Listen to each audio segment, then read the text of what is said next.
안녕하세요, 김난도입니다.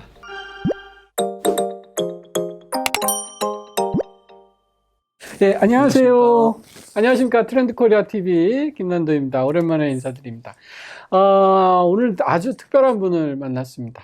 우리 여러분 당연히 지금 유튜브를 보고 계시고, 저도 유튜브에서 이렇게 트렌드코리아 TV 채널 운영하고 있는데, 그 유튜브의 핵심 인재가 오늘 나오셨습니다. 이번에 이 크리에이터 이코노미라는 멋진 책까지 쓰신 우리 안정기 부장님 나오셨습니다. 안녕하세요. 예, 교수님 안녕하십니까? 예, 반갑습니다. 자기 소개 좀 간략히 해주시죠. 저는 그 구글 코리아 유튜브의 파트너십 팀에서 일하고 있는 안정기입니다. 여러분 네. 이렇게 만나뵙게 되어서 너무 반갑습니다. 네. 컨텐츠 파트너십 부서는 뭐 하는 부서인가요? 저희는 기본적으로 저희 유튜브 안에서 저희가 정말 중요한 파트너분들을 사실 관리하고 있는 팀이라고 보시면 될 것 같습니다. 그 중에 크리에이터 분들도 계시고 여러 미디어 사분들도 계시고 네네. 그 외에 저희 유튜브 생태계 정말 중요한 분들과 관련된 여러 가지 일들을 하고 있습니다. 그렇습니까? 소위 이 유튜브 생태계라는 거에 대해서 누구보다도 잘 알고 계신 그 핵심에 계신 분이 오늘 나오셨다고 이해하셔도 좋겠습니다. 오늘 아주 재밌는 이야기가 될 것 같습니다. 우선 개인적으로 좀 궁금해요. 어떤 일을 하시다가 이렇게 유튜브에서 이렇게 생태계를 책임지는 일까지 오셨을까요? 저는 제 첫 직장은 CJ ENM에서 시작을 했습니다. 네. 지금부터 10년 전에 그 CJ ENM에서 당시 크리에이터 비즈니스 사업을 처음 시작하게 되었어요. 네. 제가 거기에 이제 어떻게 보면 조인을 하게 되었고, 예. 국내에서 최초의 MCN 사업이라고 할 수 있는 네. 브랜드로선 다이아TV라는 사업을 시작하게 되었고요. 그렇죠. 거기서부터 제 커리어가 첫 출발을 시작했었습니다. 그렇군요. 그 멀티 채널 네트워크의 약자인가요? 맞습니다. 크리에이터분들을 모으고 이와 관련된 비즈니스들을 함께 만들어가는 사업이고요. 이제 거기서 저는 정말 굉장히 재밌는 일들을 많이 했었던 것 같아요. 예를 들면요? 당시 전 굉장히 기억에 남는 게 이제 당시 크리에이터라는 직업이 막 만들어질 때여서 맞아요. 전국에 있는 정말 그런 가능성 있는 크리에이터 분들을 찾아다니는 일들을 했었습니다. 그러셨구나. 예, 그래서 뭐 강원도, 뭐 제주도, 뭐 여러 가지 전국 팔도를 돌아다니면서 그런 분들을 만나고 그런 분들을 저희 어떻게 보면 네트워크 안으로 들어오게 하는 일들을 했었고요.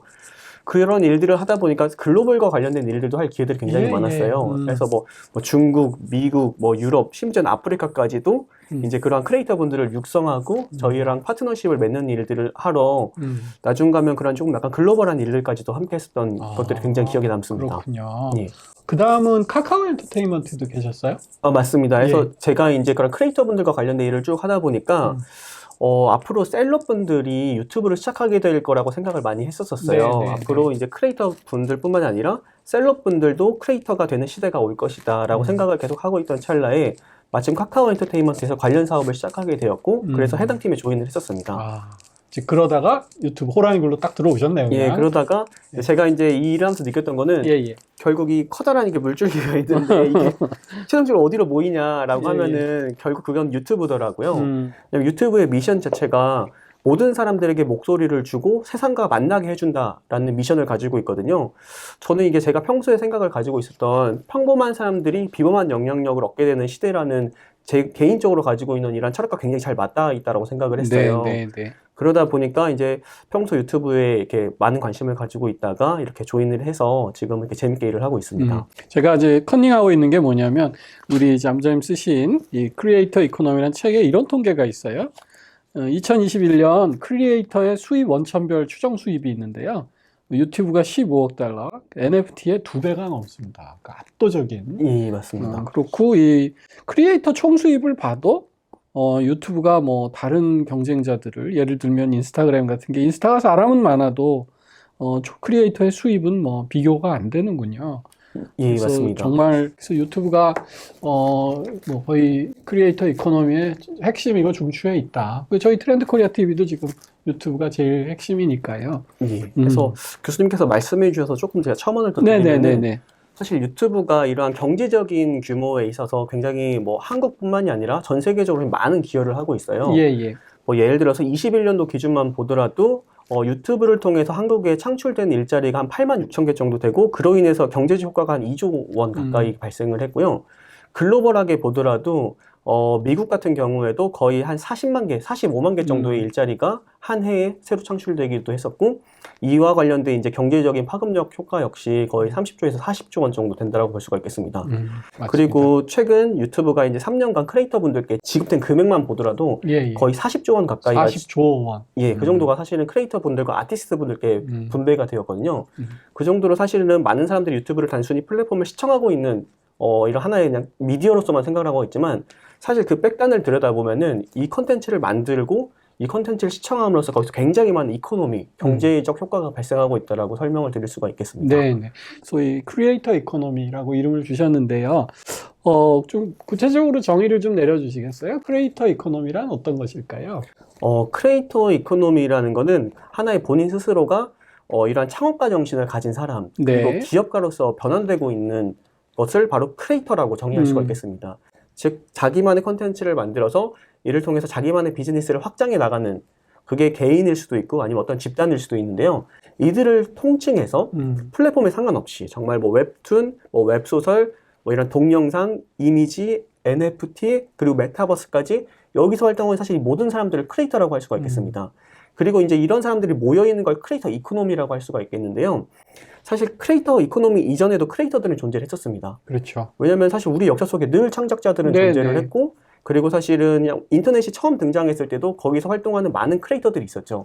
하지만 이 크리에이터 이코노미가 본격적으로 생겨난 거는 약 2007년 정도부터라고 볼 수가 2007년. 있는데요.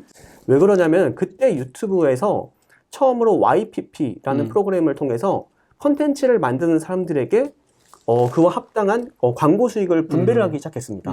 그래서 크리에이터 이코노미가 시작된 거는 바로 유튜브라고 할 수가 있는데요.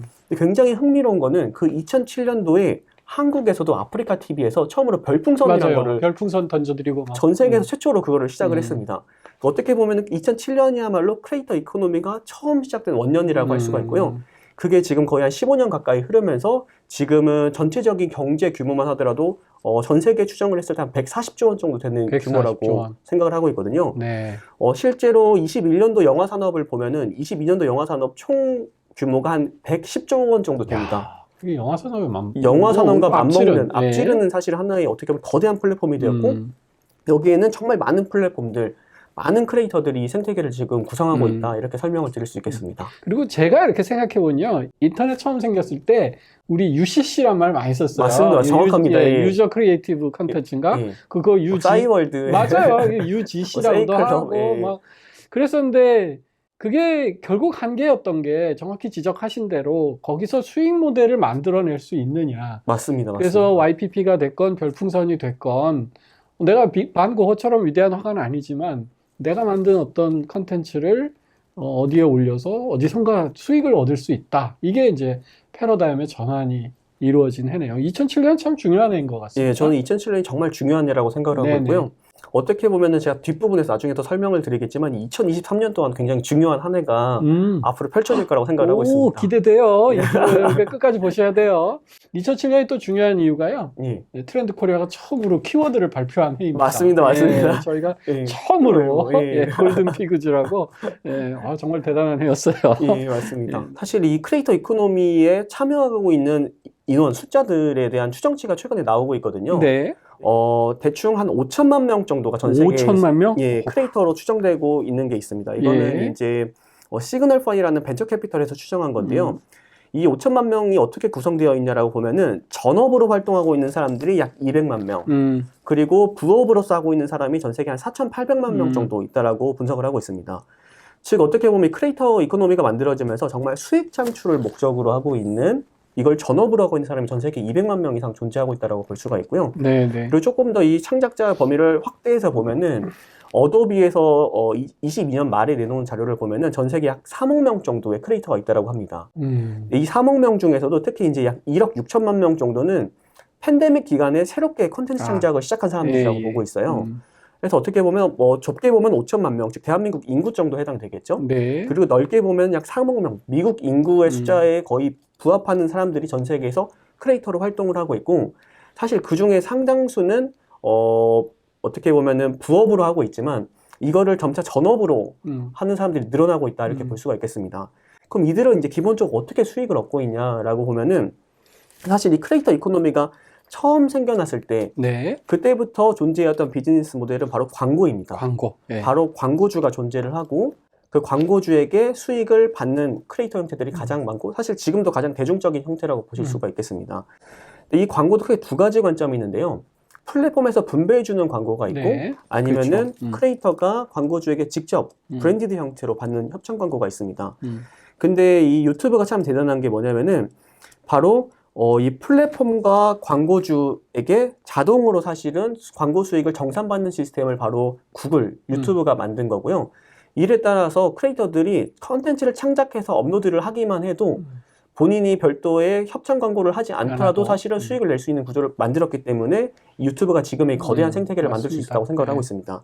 그리고 이제 이런 것들이 등장하면서 인플루언서라는 개념이 생겼고 인플루언서들이 가장 대표적으로 수익을 많이 현재 내고 있는 구조는 바로 이러한 광고, 협찬 광고 영역이라고 볼 수가 있겠습니다. 제가 책에 보는데 굉장히 재밌는 이론이 1000명의 찐팬 이론 이런 게 있더라고요. 맞습니다. 설명 좀 부탁드립니다. 사실 지금 크리에이터 이코노미에서 가장 중요한 어떻게 보면은 뭐 이론이라고 할 수가 있는 게 바로 1000명의 찐팬 이론인데요. 내가 딱 1000명의 팬만 있더라도 나를 위해서 즉 구매를 해줄 수 있는 1000명의 찐팬만 있어도 내가 충분히 그걸로 생계를 유지할 수 있다는 이론입니다. 즉 예를 들어서 1년에 저한테 10만 원 정도만 쓸 수 있는 팔로워가 약 1000명만 있어도 제가 1년에 1억 원 정도의 수익을 그 이상을 낼 수가 있거든요.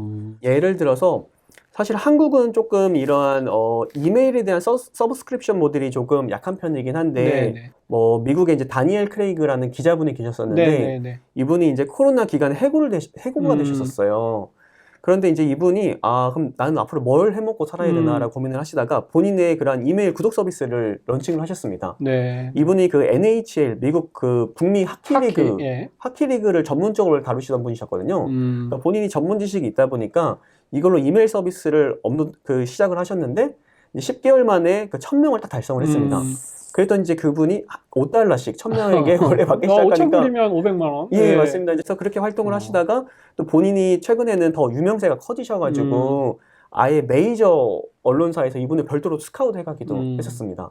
야, 대단합니다. 그래서 우리나라 사실 그런 정보를 돈 주고 산다 이런 인식이 좀 약해서 지금 말씀하신 이메일 구독 서비스가 조금 약하긴 한데 이제 그런 인식이 확산되면 진짜 딱 1000명만 있어도 비즈니스가 되겠군요. 맞습니다. 야, 이 크리에이터의 세계 참 재밌습니다. 오늘 이렇게 크리에이터의 세계에 대해서 전반적인 말씀해 주셨고요. 다음 편에서 크리에이터의 미래에 대해서 한 번 더 얘기해 보도록 하겠습니다. 오늘 진짜 정말 즐거운 얘기 감사했습니다. 유익했습니다. 예, 감사합니다.